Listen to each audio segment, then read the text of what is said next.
Bienvenidos nuevamente al canal sobre estructura socioeconómica de México.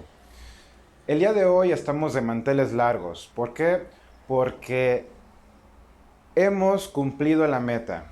¿Cuál meta? En este punto del curso nosotros ya hemos identificado y ya somos capaces de analizar una sociedad desde el punto de vista sociológico y desde el punto de vista económico. Y ustedes se preguntarán cómo, cuándo, por qué. Bueno, ustedes me dirán si no es cierto.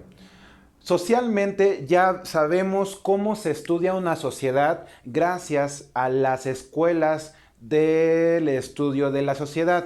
¿Cuáles son esas escuelas? Escuelas como el positivismo de Augusto Comte, el materialismo histórico de Carlos Marx, el estructural funcionalismo de Emily Durkheim o la escuela crítica de Max Weber.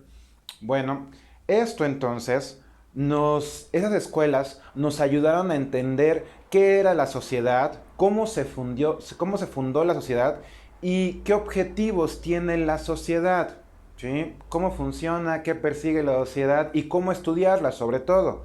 Entonces, en este punto ya analizamos a una sociedad desde el punto de vista social, sociológico. También, por la otra parte, ya sabemos cómo estudiar a una sociedad, pero desde el punto de vista económico. ¿Cómo?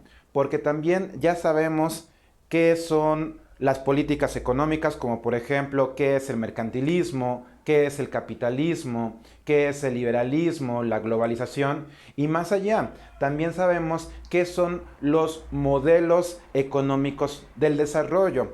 Estos son, por ejemplo, el modelo clásico, el neoclásico, el keynesiano, el neoliberalismo o el crecimiento cero. Así que, juntando estos dos puntos, ya somos perfectamente hábiles de poder entonces estudiar una sociedad desde sus dos pilares más importantes, desde el punto de vista social, político, estructural, y desde el punto de vista económico, para saber cómo obtiene su riqueza, cómo se mantiene una sociedad y cómo puede mejorar. Es así que entonces a partir de este momento podemos ya estudiar a México, obviamente tomando las dos partes, es decir, lo sociológico, estudiando a México como sociedad, como institución, y también el México económico, es decir, qué políticas ha implementado México. Invariablemente, esto también nos va a llevar a la historia. ¿Por qué? Porque si bien es cierto, vamos a estudiar a México desde la sociología y desde la economía, pero irremediablemente tenemos que estudiarlo también desde su perspectiva histórica, es decir, desde cuándo o desde qué punto México ha instaurado instituciones, ha creado instituciones, cómo han sido sus formas de gobierno, cómo la sociedad ha sido estructurada a través de qué grupos, a través de qué instituciones y también qué modelos económicos ha aplicado México, cuáles han tenido más éxito, cuáles han tenido menor éxito, crisis o apogeos de la economía de México.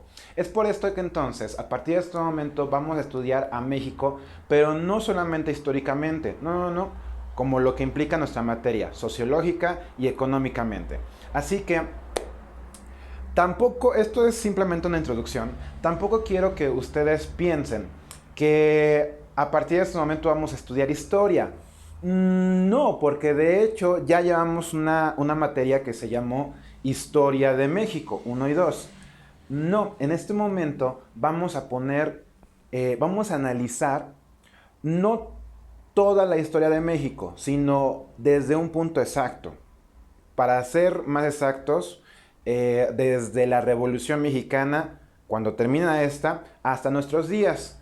Entonces, es irremediable el hecho de que estudiemos un poco de historia, pero les repito, no solo es historia, o de hecho no es historia, es análisis de cómo es que la sociedad fue cambiando, qué instituciones se crearon, qué políticas económicas se ajustaron o se crearon en ese momento o en ese momento histórico, y cuáles deberíamos volver a aplicar o si estamos en lo correcto hoy por hoy, si las instituciones que tenemos son buenas o si debemos cambiarlas o debemos crear otras, y o si los modelos económicos que tuvimos o que tenemos actualmente son los idóneos o no.